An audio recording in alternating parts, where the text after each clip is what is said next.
Y estamos con un caro amigo que nos lo veía hace rato, lo invitamos varias veces, pero hoy es un día particular para charlar con Juan Manuel Brunetti Marcos. Él es licenciado, fue ministro de Educación y Ciencias y también fue embajador paraguayo en el Uruguay. ¿Y por qué es grato el momento? Justamente por esto último, porque el Uruguay está celebrando, digamos, un acontecimiento especial, porque hace 199 años los orientales uruguayos decretaban la independencia de la banda oriental del país respecto a Brasil, tras la victoria de la sublevación protagonizada por el llamado Grupo de los 33. Y esto ocurría en 1825. Pero después de 3 años, en 1828, Uruguay es proclamada formalmente como nación independiente en las conversaciones preliminares de paz entre el Imperio de Brasil y Argentina. Y esto ocurría hace 196 años. Y aquí el querido amigo Juan Manuel Brunetti, que estuvo en Montevideo mucho tiempo y que es amigo personal del presidente del Uruguay, Lacalle Pou, ¿verdad? Amigo personal. Y uno de mis ídolos a la distancia es Lacalle Pou. Nunca tuve la suerte de conocerlo personalmente, pero abrigo esperanzas que alguna vez se dé esa posibilidad para este simple ser humano que está acá, porque entre todos los directores o presidentes, directores porque recién estuvo Jara Zaguir acá, porque un país también hay que dirigirlo técnicamente y saber las jugadas a nivel de adentro y de afuera. Uno de los presidentes, a mi criterio, más llamativos por su andamiaje, digamos, su juventud, su inteligencia y su sapiencia, es Lacalle Pou.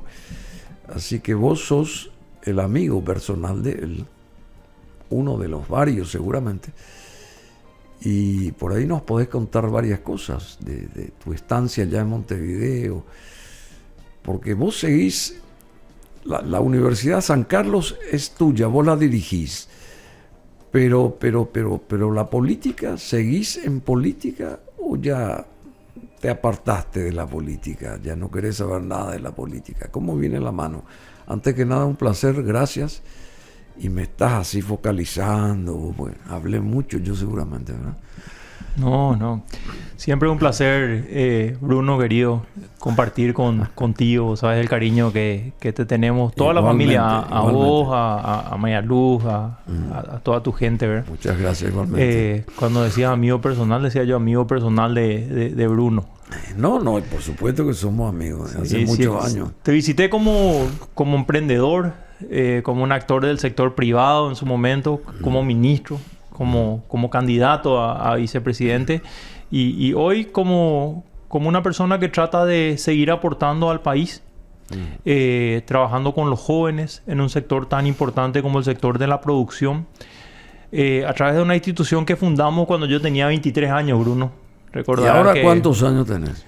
Tengo 48. La universidad está por cumplir 25 años de vida. Pero demasiado joven sos vos. Sí, y realmente contento con lo que hacemos, ¿verdad? Tenemos 6.500 estudiantes y 5.000 egresados. En la Universidad San Carlos. En la Universidad San Carlos, para un sector que tanto necesita el país de tecnificación, de lograr mayor eficiencia, que es el sector de la producción, y sobre todo formar emprendedores, porque el que trabaja en el campo con todos los problemas que eso representa, con todas las situaciones en el día a día, es un emprendedor, una persona que pone su esperanza en una semilla, en un animal, para que finalmente después de un tiempo pueda generar una ganancia, una rentabilidad y finalmente un desarrollo del país y un bienestar para su familia. Bueno, ahí está Ronald Dietze también, que por es supuesto, tu mano derecha, la persona de magnífico confianza, rector, ingeniero Ronald Dietze, la que maneja todo ese complejo formador de gente joven, como es la Universidad San Carlos, y una persona cara a mis afectos y de muchas personas, es Ronald Dietze, por todo lo que implica saber tanto como lo sabe él y haber vivido muchas experiencias. Y también desde el punto de vista político, porque él pasó también por la política y se nutrió y nos nutrimos de Ronald Dietze. Y de Juan Manuel Brunetti, ¿por qué estás medio que no querés empujar de vuelta la política? ¿Qué fue la política? ¿O qué es la política para vos? ¿Vos querés continuar en política? Porque vos sos del Partido Colorado, sos de una facción distinta a la que está en el gobierno actualmente, pero sos colorado. ¿Y qué te falta para seguir en política, querido amigo Brunetti? Primero, hablábamos un poco fuera de micrófono. Hacer política es servir al bien común. La política bien entendida es servir al bien común. Cuando yo trabajo en una universidad por jóvenes para el sector productivo, estoy trabajando por 6.500 jóvenes. Cuando me voy al Ministerio de Educación para poder trabajar por la educación del Paraguay, paso a generar un impacto, si hago bien las cosas, en 1.500.000 estudiantes. Realmente dar un paso hacia la política implica, si haces bien las cosas, generar un impacto positivo en mucha gente, en muchos ciudadanos. Nosotros necesitamos que la gente de bien se involucre en política. Hay mucha gente que siente un rechazo hacia el sector político, ni siquiera van a votar el día de las elecciones. Y finalmente después, quizás con el celular, con el WhatsApp o con las redes sociales, nos quejamos. Pero hay que tratar de aportar a la construcción, sobre todo de políticas públicas, no necesariamente de política partidaria, Bruno. Y este es un momento en el cual yo te puedo decir, estoy contento con las decisiones que tomé, con haber estado por el sector público tratando de aportar a mi país. Creo que este es un momento de seguir aportando al país desde un rol distinto. No se puede hacer solamente política partidaria pensando en las siguientes elecciones y quién va a ser el siguiente candidato, si vas a ser vos o va a ser un amigo tuyo. Este es el momento de construir políticas públicas, de trabajar en la consolidación de las instituciones, en la consolidación de la democracia. Eso es lo que necesita el país. A este gobierno le tiene que ir bien porque es lo que le conviene a todo el Paraguay y le conviene a nuestros hijos. Quizás este periodo de silencio mío, de Mario Abdo Benítez, de muchas otras personas, fue un apoyo, un aporte al Paraguay para que el gobierno que llega pueda instalarse, construir sus proyectos, comenzar a desarrollar sus ideas, sus sueños, comenzar a cumplir sus promesas de campaña. No era un momento de salir a criticar lo que se estaba haciendo, era un momento de darle un poco de paz al Paraguay.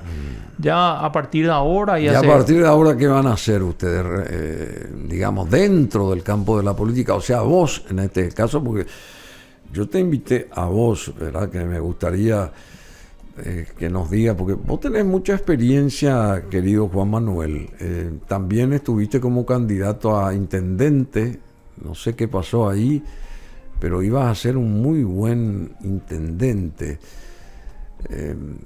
No sé qué pasó, porque vos planificás las cosas. Ejemplo, esa universidad que tenés que anda sobre rieles, ¿verdad? Y otras cuestiones que siempre las manejaste, pero con éxito, personalmente, y bueno, la cuestión privada de tus empresas, etcétera, etcétera.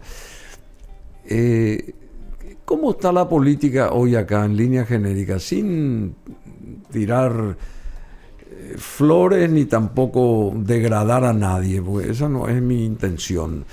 sino desde una columna del medio. ¿Cómo está? ¿Cómo vos ves? Y ya que viviste muchos años, creo que viviste allá en el Uruguay, mirando desde el Uruguay cómo se comportaba el Paraguay políticamente. ¿Cómo, digamos, ves nuestra política hoy?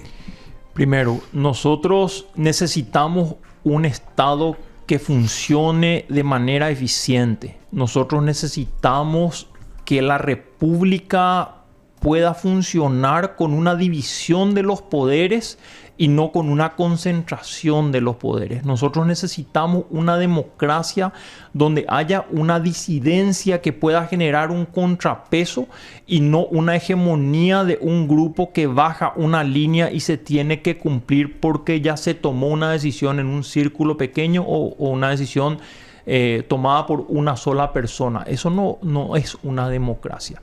Nosotros queremos aportar al Paraguay a la consolidación y a la construcción de la democracia, que significa de que pueda haber un oficialismo integrado por senadores, diputados del Partido Colorado, y también ese oficialismo hoy está integrado por actores de otros partidos, pero que pueda haber un contrapeso que pueda generar ese debate sano para la construcción de las políticas públicas y el mejoramiento de los proyectos que puede remitir el Ejecutivo al Legislativo, y finalmente en ese debate, en escuchar a la mayoría, pero también escuchar a las minorías, se pueda encontrar cuál es la mejor solución para la construcción de esas políticas públicas que necesita el Paraguay. Pero siempre se dijo que el Partido Colorado tenía...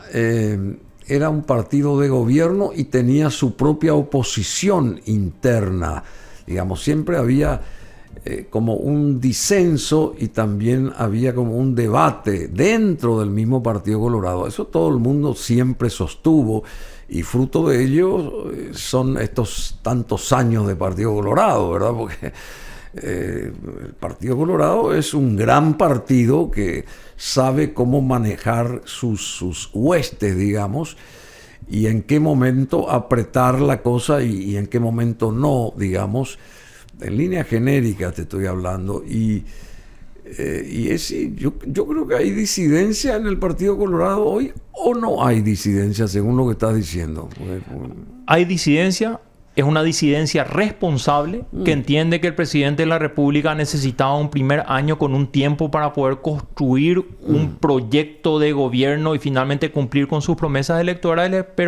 Y estoy de acuerdo contigo de que el Partido Colorado siempre tuvo esa madurez de poder generar un contrapeso en la democracia y sostener ciertos atropellos a ciertas instituciones, inclusive en ciertos momentos históricos que todos recordamos. Pero permitime volver a la pregunta anterior y terminar, por un lado, necesidad de tener una democracia consolidada a partir de la generación de una disidencia que pueda generar un contrapeso, pero también nosotros vemos con preocupación que se aceleren los plazos electorales y que de vuelta entremos a hablar de candidatos. Acaba de cumplir un año el presidente de la República y ya se está hablando de quién va a ser el siguiente candidato. Ayer un actor de la oposición lanza a otro candidato para la presidencia de la República. El Paraguay no puede estar, mi querido Bruno, eternamente en debate electoral. Tenemos que estar en un debate de construcción de políticas públicas, en poder mirar el mediano y el largo plazo y en comenzar a trabajar por el pueblo y para las soluciones de la gente. ¿Cómo hace el Uruguay, por ejemplo? ¿Cómo Uruguay? Se hace esto mismo, pero en el Uruguay? Porque vos tenés esa experiencia. Y eso es lo que yo quiero escuchar personalmente. El Uruguay tiene una cultura democrática muy buena. Tiene una cultura donde evidentemente los grupos políticos defienden ciertos valores y cierta ideología y no necesariamente los intereses personales de ciertos actores. Los políticos tienen una línea de conducta que es previsible y el pueblo no le vota al político que no es previsible o que va cambiando de postura. Un político que no es coherente finalmente no tiene el voto y el apoyo de la gente. Nosotros hoy tenemos que pensar en los problemas que afectan a la canasta familiar. Si abrimos hoy un medio de comunicación y vemos que el dólar podría llegar a 7.700 guaraníes por cada dólar, y eso implica una suba en la canasta básica familiar por encima de lo que dicen los indicadores quizás duros del Banco Central en términos de inflación. Entonces, esos son los problemas que debería ocupar hoy a los políticos y a sus debates. No quién va a ser el siguiente candidato. No es momento de hablar de candidatura. Ni siquiera, Bruno, y discúlpame, con esto me callo, ni siquiera el momento de hablar de la candidatura a la intendencia. ¿Por qué? Porque la intendencia recién, las elecciones van a ser a fines del 2026 y la interna a mediados del 2026, porque se mudó la fecha de elección lastimosamente. Bueno, por eso decía que la política es la que corta el bacalao acá, y saber manejar la política sería el buen tino de todos, ¿verdad?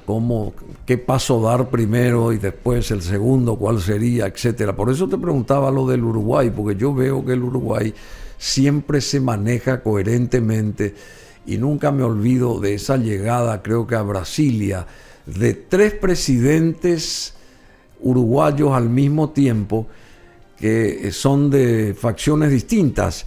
Se unieron los 3 para ir a saludar al que estaba ahí con su asunción al poder, digamos. Creo que era Lula, ¿verdad? Me parece que era Lula al que fueron a saludar estos señores. No sé si o fue al anterior, Bolsonaro me parece que era. A Bolsonaro me parece que era. Me llamó la atención esa entrada así de estos 3 presidentes como grandes amigos, y políticamente piensan distinto, pero fueron en nombre del Uruguay a dar las buenas nuevas al presidente brasileño de turno en ese momento, ¿verdad? Y eso es más o menos lo que vos estás diciendo, en otras palabras, de que se actúe así acá, ¿verdad? De que se actúe a nivel corporativo, pensando en el país, porque al final de cuentas, ¿qué es la política? La política es el beneficio a los ciudadanos de un país. La construcción del bien común, es la construcción del bien común. En Uruguay, ya que mencionás el caso, evidentemente hay un respeto hacia las instituciones. Hay una suerte de límites entre lo que realmente es público y finalmente un presidente tiene que rendir cuentas con relación a su actuar, pero también dentro de lo que es privado, y se respeta esa privacidad de esa persona, ese ser humano que ocupa el cargo de la presidencia de la República, y finalmente hay un respeto hacia la investidura, por lo cual cuando muere Tabaré Vázquez, por ejemplo, por supuesto que el presidente de la calle Pou fue a darle los pésames a la familia, porque independientemente a que puedan tener diferencias ideológicas, entendía que había una investidura que había que respetar y había que ir a saludar y a dar los pésames a la familia en ese momento. Entonces, ese tipo de respeto y equilibrios son los que hacen que Uruguay sea un país que tiene grado de inversión hace mucho tiempo y que sea quizás de los países que más inversión externa recibe. Vos tenés 48, 49 años. 48. 48. Y tenés más o menos, sos contemporáneo de Santiago Peña, o más o menos. Correcto. ¿Tenés la misma edad que él? ¿O él tiene la misma edad que vos? Sí, más o menos. ¿Cuántos años tiene él? Tiene 47, si no estoy equivocado. 40, bueno, y más o sí, menos. Por eso. Un año no hace diferencia. ¿Y Mario Abdo es mayor que vos? Sí, un poco mayor. O sea, estamos todos ahí, 2 años más, 2 años menos, tanto con Luis Lacalle, con Mario Abdo, con Santiago. ¿Cómo vos lo ves a Santiago Peña como joven, como contemporáneo? 45 años dice que tiene. 45 años. Santiago, y 52 tiene Mario Abdo. Son jóvenes ambos. ¿Cómo vos los ves? Él es del 78, yo soy del 76, o sea... bueno, está bien, sí, no importa. Pero la misma cosa. Decime, ¿cómo vos lo describirías a Santiago Peña respecto a lo que está haciendo? Ya dijiste que eso de anunciar quién sería posiblemente el siguiente presidente no te cayó bien. No sé si esa fue una cuestión que de la política misma, que se le indicó que haga o que diga o lo que sea. Eso no meto acá, sino en líneas genéricas, como joven, como toda la instrucción que tiene o que tuvo, y este año de su primer gobierno, o sea, el gobierno en su primer año, ¿cómo vos describirías el actuar de él? No precisamente sobre esto que anunció, lo de la que dijiste antes, fuera eso, o sea, en general, en línea genérica, porque al final sos ciudadano del país, yo también, y necesitamos saber de resultados, que es lo que queremos, ¿verdad? Totalmente. Yo creo que nosotros tenemos por un lado una lógica de tratar de hacer un análisis de un primer año, pero también tenemos que entender de que un año para un presidente de la República es un tiempo corto. Es un tiempo en el cual todavía los resultados es muy difícil que se puedan ver, ¿verdad? Por supuesto que cada 5 años el pueblo renueva sus esperanzas en esas nuevas autoridades porque le depositan su confianza con su voto y renuevan la confianza de que pueda traer bienestar a la población esa gestión de ese quinquenio. Yo espero que realmente en estos 5 años Santiago Peña pueda cumplir todas sus promesas electorales. Prometieron mucho en campaña. Ojalá puedan cumplir la gran mayoría de las cosas que prometieron y sobre todas las cosas que podamos ver un proceso de fortalecimiento de las instituciones, que es lo que más miedo nos causa a todos los paraguayos cuando vemos que realmente hay personas que aparentan tener más poder que el propio presidente de la República. Entonces ahí nosotros quisiéramos ver realmente a un primer mandatario tomando las decisiones de su gestión de gobierno.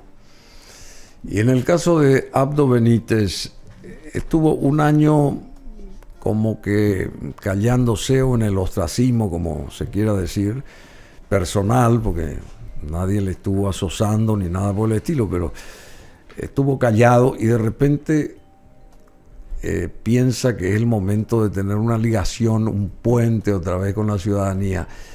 ¿Cuál es el objetivo de Abdo Benítez? ¿Él quiere fortalecer algo? ¿Él pretende seguir en política? Obviamente, me parece que es así, pero sí. ¿Qué está deseando él? Primero, creo que sí le estuvieron asosando y le estuvieron atacando. ¿Sí? Y realmente, bueno, vos habrás visto los chats que se filtraron por los medios de comunicación del abogado de ellos dándole indicación al fiscal de qué tenía que hacer con una causa y con una imputación.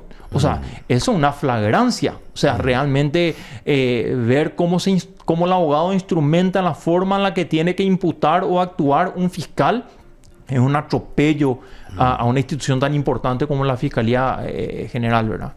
O el fiscal de turno, digamos. Pero sí, yo creo que Mario Abdo se estuvo tomando un tiempo después de una agenda súper intensa que tuvo durante 5 años, en los cuales vivió pandemia, vivió incendios, vivió sequías y después inundaciones. Realmente fue un periodo muy complicado. Pero si miramos los números del gobierno, y eso se va a mirar con el tiempo seguramente y la historia dirá, si miramos los números en ruta, en inversión en salud, en educación, en sectores sociales, se hizo una gran gestión a pesar de la pandemia. Y Mario Abdo Benítez se tomó un tiempo para recuperar ese tiempo quizás de distancia con su familia, con su gente, ordenando sus cosas. Pero también es un tiempo que entendemos nosotros, él le regaló al Paraguay, tragándose quizás muchas palabras que hubiese querido decir, sobre todo cuando a uno le atacan. No salió ni siquiera para defenderse, entendiendo de que el Paraguay necesitaba un periodo de paz y que un año era un periodo prudencial para poder darle al presidente de la República que recién asumía un tiempo para poder ordenar sus cosas, ordenar su equipo y comenzar a mostrar resultados. ¿Y a partir de ahora qué va a hacer? Y a partir de ahora seguramente vamos a salir a recorrer en equipo, a reorganizar la disidencia dentro del partido. El 11 de septiembre vamos a tener un primer encuentro, o un segundo encuentro en realidad, que vamos a hacerlo en Alto Paraná. Así que bueno, a partir de ahora es comenzar a recorrer, a hablar con nuestro equipo, a reagrupar el equipo para un proceso. ¿Y el objetivo central cuál es? El primer objetivo electoral será en el 2026 tener candidatos a intendentes, tener candidatos a concejales y sobre todo que dentro del Partido Colorado se sienta, como vos muy bien dijiste, de que hay una disidencia y hay una posibilidad de enfrentar eso es en muy una saludable. contienda electoral Eso es a muy un saludable, oficialismo. por eso eso es muy saludable. Y eso no va a haber. es una... Y sí, ya sé, pero eso es muy saludable porque si todo es cortado por la misma tijera, Totalmente la de misma acuerdo. cosa que vos tengas, sí, tenés acá 15 años de vida, Juan Manuel, y el camino tuyo son solamente rosas. Pero al segundo día ya estarías Claro, podrido de las rosas, ¿no te parece? En política eso no es democracia. Cuando hablamos en términos políticos, que haya una hegemonía, que haya un solo grupo, que haya una sola voz, eso no es democracia. Sí, bueno, pero no hay un solo grupo. Si vos estás diciendo que en el Partido Colorado hay disidencia, vos mismo estás diciendo... Siempre hubo disidencia y evidentemente va a haber y nosotros vamos a salir no para atacar, sino para tratar de seguir construyendo un proceso de consolidación de esta democracia y tratar de aportar en este periodo a través de nuestros diputados y seguramente los actores políticos que hoy están en función de gobierno, tanto en el gobierno central como en gobiernos locales, tratar de aportar a la construcción de esas políticas públicas y ya posteriormente, cuando llegue el momento, en el proceso electoral, salir a construir candidaturas. ¿Y cuál es el juego de la oposición acá? Bueno, eso habrá que ver un poco cuáles son las intenciones y cuál es la agenda de la oposición en general. Yo creo que hoy lo que sí se necesita, hablando ya en términos parlamentarios, es consolidar un equipo que pueda generar un contrapeso en el Parlamento para que se puedan defender las instituciones y que ya no ocurran hechos tan aberrantes como por ejemplo la expulsión de Katia González. Ah, sí, vos decís que fue un hecho que no se debió de dar, ¿verdad? ¿Y a vos no te parece que es así? No, yo no sé, por supuesto. Ok. Yo no digo que no haya sido, yo no. Digo nomás que, y amén de esas cosas, porque vos dijiste que son puntuales, por supuesto, vos dijiste que hay que mirar un poco más allá. Yo creo que hay que construir el país. Y yo lo que no veo es que la gente, los de la oposición y los del gobierno se reúnen o se reúnan en función a un montón de cosas, ¿verdad? Desde el peaje de las embarcaciones cuando pasan estas por la hidrovía y del lado argentino, sigue tal cual. Y hay un montón de cosas, ¿verdad? Esto que ocurrió en el norte del país es terrible, la inseguridad que también existe. Eso no son temas capitales que deben de ser tratados, ya sea reuniéndose todos los actores, o aquellos que tienen mucha fortaleza, ¿verdad? Aunque en todos los aspectos, porque de ahí tiene que partir pues la base, no tampoco dejar a un sector solamente y tirar las piedras, sino yo creo que en todos los sentidos hay que reunirse y hacer llamar la atención a favor del país, porque eso es lo que nosotros queremos, eso es lo que pasa y lo que tiene el Uruguay, por ejemplo. Por eso te decía cómo se maneja el Uruguay, porque para mí es el espejo el Uruguay, y acá en vez de emular eso, como que miramos a otro lado. No sé si me estoy... Sí. Podemos mirar el modelo uruguayo, por ejemplo, de cómo se construyen las candidaturas y cómo se hace el proceso electoral, cómo funciona su marco legal electoral. Pero, y puede ser un tema común para el debate, digamos, parlamentario de pensar cómo hacemos para la integración del próximo Congreso para el 2028. ¿Cómo deberían ser las reglas de juego? Eso podría ser un tema de debate. Pero acá hay temas que son acuciantes y que la ciudadanía siente en el día a día. A ver, ¿cómo cuáles? Seguridad. Mencionaste un tema. Claro, o sea, la sensación de seguridad. Y eso viene... o sea, la sensación de inseguridad. Claro, o sea, nosotros necesitamos que haya una sensación de seguridad, que la gente pueda salir de su casa e ir a trabajar. Pero esa inseguridad que se siente, evidentemente tiene que ver también con una lógica de trabajo, de situación económica. Y finalmente, atrás de eso, cuando hay en un país desarrollo, cuando hay atracción de inversiones, es cuando hay gente que puede recibir esa inversión, cuando hay gente educada. Entonces, tenemos un problema de educación atrás de eso. Y ahora vamos a entrar en el debate de cómo construimos el presupuesto general de la Nación para el año 2025. ¿Cuántos recursos vamos a darle al Ministerio de Educación? ¿Y cuántos recursos vamos a darle para qué? Nosotros habíamos construido un Plan Nacional de Transformación Educativa 2040 que tenía un presupuesto de en qué había que invertir en educación. Y ese documento se usó como una cuestión política, distorsionando el contenido del documento, con gente que seguramente ni siquiera leyó el documento y finalmente se dejó de lado. Entonces, ¿cómo construimos el presupuesto para el Ministerio de Educación para el próximo año? ¿En qué vamos a poner más recursos? ¿De dónde vamos a quitar más recursos? Y finalmente, esas son las políticas de Estado que tenemos que mirar para el largo plazo. Porque poner hoy en educación en primera infancia quizás es algo que vamos a ver dentro de 20 años. Y a veces para un proceso electoral, para pensando en las siguientes elecciones, no es tan interesante invertir para dentro de 20 años. Pero pensando en la construcción de un país y un proceso de desarrollo sostenible, claro que hay que invertir en educación y hay que invertir pensando en los próximos 20 años. Y ese es el tipo de debate que se debería dar en el Parlamento con altura, independientemente de los partidos, independientemente de los movimientos. ¿Cómo fue el gobierno de Abdo Benítez desde tu óptica, así sucintamente nomás? A ver, ¿qué dejó, qué faltó y qué no se pudo hacer? Por decirte algo que se me ocurre ahora. ¿Cómo vos calificarías o calificás el gobierno de Mario Abdo Benítez? Yo creo que fue un gobierno que, mirando los números, tuvo muy buenos resultados en muchísimas áreas, y eso es cuestión de comparar números objetivos. Ahí no puede ser te quiero o no te quiero, me gusta o no me gusta tu persona. Ahí tenemos que mirar números objetivos, y ahí la prensa tiene un rol fundamental. O sea, comenzar a mirar números fríos. Y si miramos números fríos, en muchos sectores el gobierno de Mario Abdo Benítez fue un buen gobierno. Un gobierno que estuvo marcado por una pandemia, lo cual evidentemente cambia cualquier agenda, cualquier planificación previa que uno pueda hacer cuando llega a la presidencia de la República, decir, bueno, estas son las cosas que yo quiero hacer durante estos 5 años.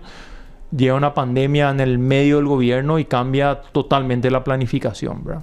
Y desde que me tocó estar en el gobierno, por lo menos yo sentí un presidente que, como ministro de Educación, yo sentí un respaldo del presidente de la República, y pudimos hacer muchas cosas en el periodo que me tocó estar al frente del Ministerio de Educación, de las cuales hoy te diría me siento orgulloso. ¿Cuánto tiempo estuviste ahí? Estuve 1 año como ministro de Educación, manejando un presupuesto de más de $1.200 millones y con casi 84.000 funcionarios que dependían de nosotros. Así que realmente fue una agenda intensa. ¿Cuántos funcionarios? 84.000. 79.000 docentes, el resto de funcionarios administrativos, tanto en escuelas como en el Ministerio de Educación acá en el MEC Central. Pero a mí me dijeron, no sé si era solamente educación o también entraba salud ahí, que de 310.000 funcionarios que existen públicos, 120.000 estaban ligados a la educación. No, entonces es educación y salud. Esa cifra puede ser incluido toda la gente de salud. Puede ser, sí, ya sé. Por eso te decía, si me decís que ¿cuánto nomás en la educación? 84.000. Y es poco eso. Para... No, yo no sé si es poco. Evidentemente faltan rubros docentes. En algunos casos tenemos personas que tienen X cantidad claro, de... 84 y el resto o sea, el resto es 50.000 sería para salud, 50.000. Sí. Yo no puedo hablar de salud la cantidad y educación, entonces 120.000. A mí me dijeron que 120.000 solamente en educación. No, está mal. Te puedo asegurar que está mal. No, yo no voy a entrar en polémica acá con esos números, no tienen nada que ver, no me interesa eso, pero te quiero decir nomás que necesitamos enfocarnos mucho más en salud y mucho más en educación y mucho más en seguridad. Estoy de acuerdo. Esas son las 3 premisas, los tres escenarios que tenemos que nosotros medir y ocultar y perseguir soluciones para estos 3 escenarios, ¿verdad? Porque ¿de qué nos sirve tener lo que se consiguió muy meritoriamente también? La cuestión esa del grado de inversión, que me parece excelente, pero ¿cómo sostenés ese grado de inversión?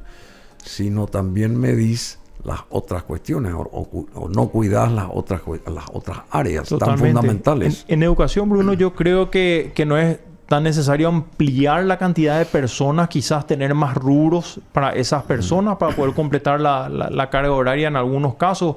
En salud sí tenemos muchas unidades de salud familiar, tenemos se comenzaban a construir el gran hospital nacional del sur, después del Hospital Nacional de Itauguá. La siguiente infraestructura grande para salud comenzó el gobierno Mario Benítez, tanto en el sur como en Coronel Oviedo, 2 grandes hospitales nacionales. Eso va a necesitar recursos humanos. Evidentemente, estas unidades de salud familiar, que también son la primera contención de salud que tiene la ciudadanía, que tiene el barrio. También, en muchos casos, tenemos unidades de salud familiar y necesitamos rubro, pero principalmente tiene que haber medicamentos. Y el Ministerio de Educación tiene que tener recursos para poder reparar las instituciones educativas. Entonces, es necesario no solamente a veces gente, también es necesario presupuesto, tanto en educación como en salud. Y en seguridad, por supuesto. O sea, yo creo que necesitamos invertir en seguridad, poder dotarle a la policía los recursos, a las patrulleras del mantenimiento, del combustible, al personal policial de chaleco, de balas, o sea, los recursos mínimos que ellos necesitan para poder dar un buen servicio. Un pacto político no se podría dar porque si todos los días un sector le tira piedras al otro y viceversa y saca los trapos sucios de lo que pasó, no pasó, lo que sea, nunca se va a llegar a un entendimiento que es el que necesita la población paraguaya, que necesitamos todos. No se puede gestar, y qué bueno sería que ustedes puedan comenzar a plantear un pacto político, de sentarse a la mesa y discutir en buenos términos la hoja de ruta que se necesita a partir de ahora, porque o si no, nunca vamos a llegar a nada. Sí. Pedro se pelea con Marta, Marta con la otra vecina, la vecina con el que vende chipa. Es ridículo.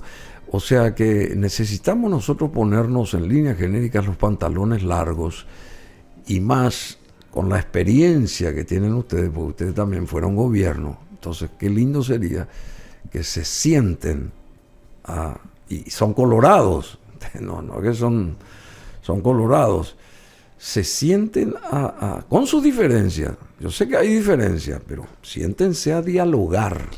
El diálogo, ¿no te gusta la idea? Me encanta. Y yo creo que nosotros en el Paraguay tenemos ciertos pactos políticos. Te voy a mencionar uno.